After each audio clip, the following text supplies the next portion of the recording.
Bonjour à tous et bienvenue sur cette nouvelle vidéo. Aujourd'hui, légendes, mystères et phénomènes surnaturels. Un petit sujet qui peut être croustillant et frissonnant pour ceux et celles qui, en tout cas, adorent ces petites histoires. Ce sont toutes des histoires, en tout cas, réelles. Et aujourd'hui, je vous parle du mystère du phare des îles Flannan. Bienvenue à tous les nouveaux abonnés. N'hésite pas à t'abonner si tu arrives par hasard et d'enclencher la clochette pour ne pas perdre les prochaines publications. Alors, c'est la guérisseuse spirituelle. Vous avez un site web à votre disposition pour voir les services que je vous propose avec deux catégories. N'hésitez pas à donner un petit coup d'œil et si vous avez besoin de renseignements, d'informations, vous pouvez me contacter via mail, message WhatsApp ou SMS. Alors mes amis, je vais déjà vous donner l'information globale et après on va rentrer dans les détails. Alors en décembre 1900, au large des côtes écossaises, trois hommes disparaissent mystérieusement dans l'un des phares les plus isolés du monde, donc le phare des îles Flannan, qui se trouve en Écosse. Un journal de bord très troublant, une île hantée par des légendes et aucun corps retrouvé. Aujourd'hui encore, personne ne sait ce qui est arrivé aux gardiens, par exemple, du phare des îles Flannan. Le 26 décembre 1900, après plusieurs jours de tempête, le bateau de ravitaillement Hesperus approche enfin l'île de Leyland Mort. Alors, les marins s'attendent à voir les trois gardiens du phare sur la jetée, prêts à recevoir leurs prévisions. Mais il n'y a personne, pas de mouvement, pas de drapeau hissé, seulement un silence anormal. Alors l'équipage commence à s'inquiéter. Le second officier du navire décide d'accoster seul et de monter jusqu'au phare. Son cœur battait à toute trompe. Il sent que quelque chose ne va pas. Alors, cet officier entre dans le phare. L'endroit est vide. Tout est intact, sauf une seule chaise renversée près de la table. Et d'ailleurs, sur la table, il y avait encore un repas qui avait été préparé, mais jamais consommé. Les lampes sont pleines d'huile, prêtes à être allumées. Les lits sont défaits, comme si les hommes avaient dormi là. Mais où sont passés ces gardiens et pourquoi l'un d'eux est-il parti sans son manteau en pleine tempête? Donc l'équipage du Hesperus trouve le journal du bord des gardiens et ceux qui lisent les glaces d'effroi. Alors il semblerait que le 12 décembre 1900, une tempête comme jamais vue s'approche. Et cet homme commence à être très épeuré et à pleurer, cet officier. Pourtant, c'était un homme robuste, un homme, en tout cas, que bon, voilà, un homme habitué aussi aux tempêtes. Alors, le 13 décembre, la tempête continue. Donc voilà qu'est-ce qui reporte l'un d'eux qui écrit. Le 13 décembre, la tempête continue. Nous prions tous, tout en sachant que ces hommes n'étaient pas croyants. 14 décembre, le calme est revenu. Dieu est au-dessus de tout.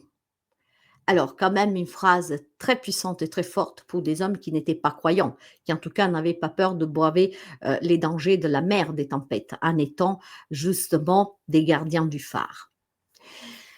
Mais ce qui était drôle, enfin drôle, non, ce qui était étonnant, c'est qu'aucune tempête n'avait été signalée dans cette région ces jours-là, où cet homme écrit dans le journal de bord qu'il y avait une tempête comme jamais vue. Donc déjà là, ça commence à devenir très intriguant.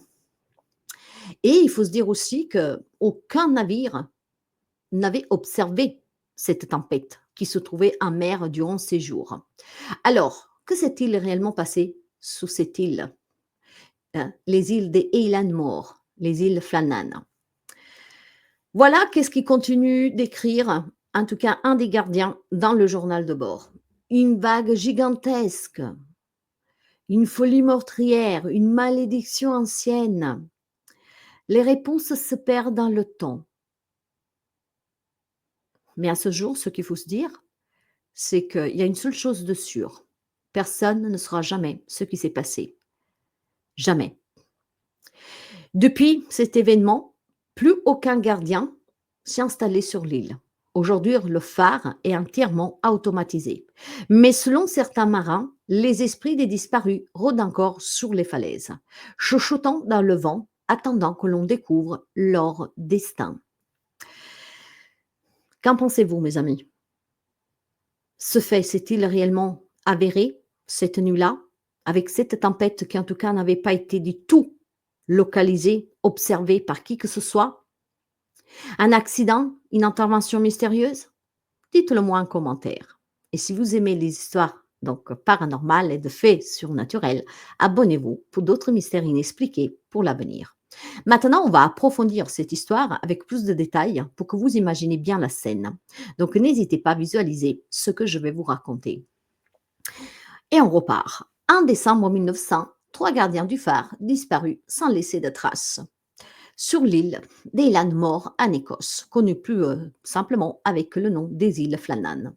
Ce phare isolé se trouve donc sous l'île Flannan et il y avait 3 gardiens qui s'occupaient de ce phare. Des événements étranges se produisent. Le 26 décembre, un bateau de ravitaillement arrive sur l'île. Après plusieurs jours de tempête, semblerait-il. Donc, à bord, le capitaine du navire remarque une chose très étrange, qu'il n'y avait aucun signal des gardiens. Vous savez que quand un navire approche hein, sur un phare, en tout cas, fait part de sa présence et même elle est attendue. Donc, il y a des drapeaux qui se lèvent, voilà, il y a des signaux avec des lumières, etc. Là, c'était vraiment le calme le plus total. Quand l'équipage débarque, l'atmosphère était inquiétante. La porte du phare était fermée à clé. À l'intérieur, tout était en ordre. Une seule chaise était renversée. Le repas était préparé, mais pas touché. Les lits défaits, donc les hommes, ils avaient bien dormi dans ce phare. Il y avait 2 cirés de pluie qui avaient disparu, mais la troisième restait en place, ce qui signifiait qu'un des gardiens avait quitté le phare sans protection contre les intempéries. Le repas préparé sous la table, non consumé, comme si les hommes étaient partis en toute urgence. Le journal de bord indique que des événements troublants démarrent le 12 décembre. Sauf que ces événements sont inconnus à la terre ferme et aussi à d'autres navires qui pouvaient se trouver dans la zone. Curieusement, aucune tempête n'avait été signalée par d'autres navires ces jours-là. Maintenant, il y a eu plusieurs théories. Alors, l'enquête officielle conclut que les hommes avaient été emportés par une vague gigantesque. Pourtant, cette explication ne convient pas à tout le monde. Dans l'hypothèse, compte émerger. Pourquoi?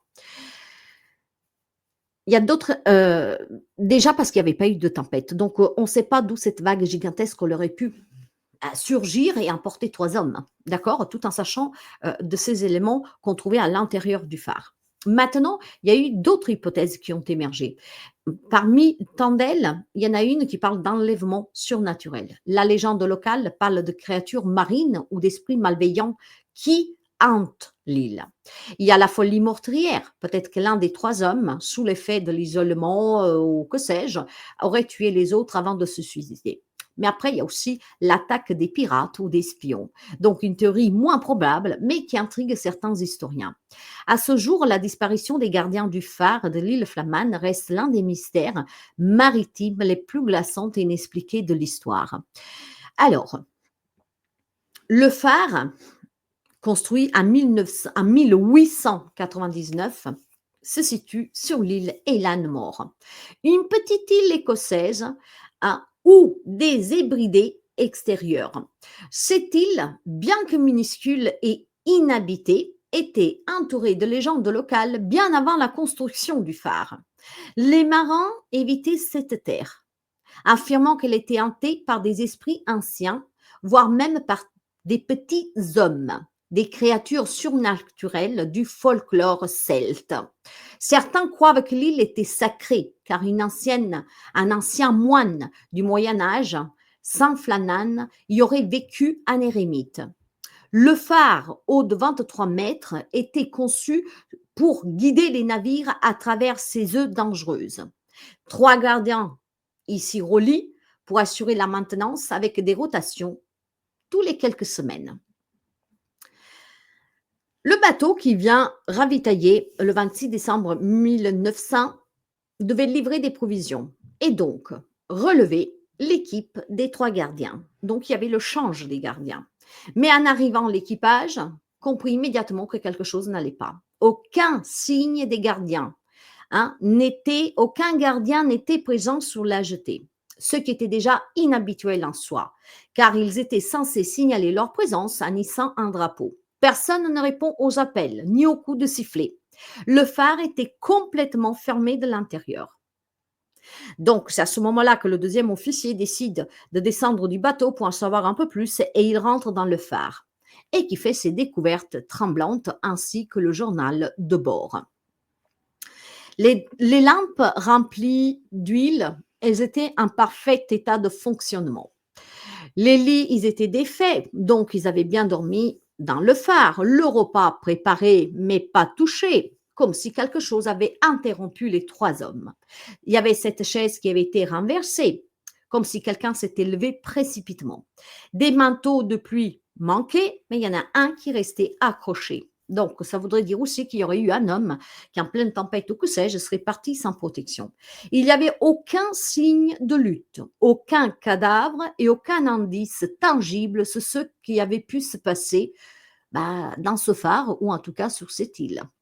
Le mystère s'épaisse lorsqu'on consulte du coup le journal de bord d'un des 3 gardiens qui contenait des détails qui étaient quand même dérangeants. 12 décembre, donc un des gardiens note une tempête d'une violence inédite. Cet homme, qu'il est décrit comme un homme expérimenté, était en tout cas très nerveux dans ses écrits. Ce qui était étrange, car ce gardien, était un marin aguerri et dur à cuire. Le 13 décembre, il continue à écrire en disant que la tempête continue, mais un détail inexplicable apparaît. Ces 3 hommes non croyants, forts en tout cas, habitués à ces tempêtes, tout d'un coup prient. Et donc, l'officier, enfin le marin qui écrit, il le met noir sur blanc, qui se sont réunis dans la prière pour prier ensemble. Or que ces gardiens n'étaient pas du tout religieux, n'avaient aucune foi et n'avaient jamais été observés en train de prier. On n'avait même jamais parlé de cette croyance de se remettre dans les mains de Dieu. Le 14 décembre, il y a un dernier bref message écrit par l'un de ces marins. Et il dit ceci: la tempête est passée, le calme est revenu, Dieu est au-dessus de tout. Mais aucune tempête n'avait été signalée dans cette zone ces jours-là. Donc déjà, un fait très étrange de cette tempête que cet homme décrit.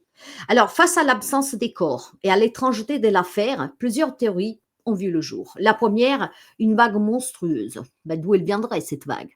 L'explication officielle d'ailleurs affirme qu'il y a eu une énorme vague qui aurait balayé les 3 gardiens. En effet, les tempêtes dans cette région peuvent être très violentes et très féroces. Mais cela soulève quand même des questions. Pourquoi un seul manteau de pluie reste dans le phare?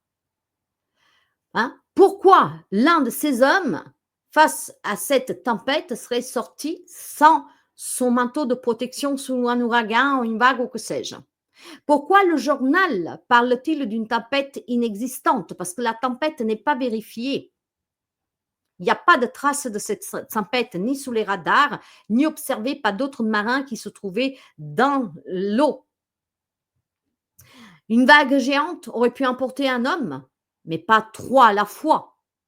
Qu'est-ce qu'ils foutaient tous les 3 dehors, face à un danger pareil? Mais il y a la deuxième hypothèse qui parle d'une folie collective. Donc l'isolement prolongé pourrait provoquer des crises de psychotiques et donc peut-être que l'un des gardiens a perdu un peu raison et attaqué les autres avant de se jeter lui-même à la mer. Parce que vu qu'on a pu comprendre des écrits de ce marin qu'il priait, qu'il était épeuré, qu'il pleurait, etc., il pourrait être peut-être le coupable, ils se disent. Peut-être qu'effectivement, avant, quand il a pris conscience de l'acte qu'il aurait fait, il a mis par écrit qu'il y a eu une tempête, etc., et sans avouer la réalité. Mais pris de remords, il aurait écrit, bon voilà, que quelque chose de mystérieux s'était produit. Mais en tout cas, même là, l'événement reste troublant parce qu'il n'y avait aucun signe de lutte. Donc, à quel moment aurait tué ses coéquipiers? Il y en a qui parlent d'enlèvement surnaturel. Alors, il est vrai que l'île Flannan est entourée de légendes qui parlent d'êtres surnaturels. Certains évoquent les fées, des petits hommes celtiques, des esprits malicieux qui enlèvent les humains. D'autres pensent que l'île est maudite et que par le phare aurait été réveillée de coups par des forces anciennes. Et que justement cette activité dans le phare aille réveiller ces forces anciennes. Il y en a qui parlent aussi d'attaques de pirates ou d'espions. Donc c'est une autre hypothèse moins populaire mais intrigante. Des pirates qui auraient attaqué l'île et qui auraient enlevé les hommes. Certains évoquent même une opération secrète d'espionnage allemand, hein, puisque l'Europe se préparait à la guerre. Mais là encore, aucune trace de lutte, aucun bateau suspect n'a été signalé. Les événements étranges qui se sont produits après la disparition de ces 3 hommes. Alors, après que cette affaire, des nombreux, en fait, gardiens ont repris le phare au départ et plusieurs ont signalé des phénomènes étranges. Avant que plus personne ne voie y aller, il y a quand même quelqu'un qui est venu remplacer ces 3 hommes disparus. Et voilà ceux qui reportent que des bruits de pas étant parfois entendus, mais que personne n'était là. Certains affirment avoir vu des ombres sur la falaise, se mouvant dans le brouillard. Il y avait aussi des voix de murmures, comme des appels lointains qui étaient parfois audibles. Certains marins, d'ailleurs, à partir de ces témoignages, refusent catégoriquement d'y mettre les pieds sur l'île et du coup, ça finit qu'il n'y a plus personne qui y ira et il sera automatisé.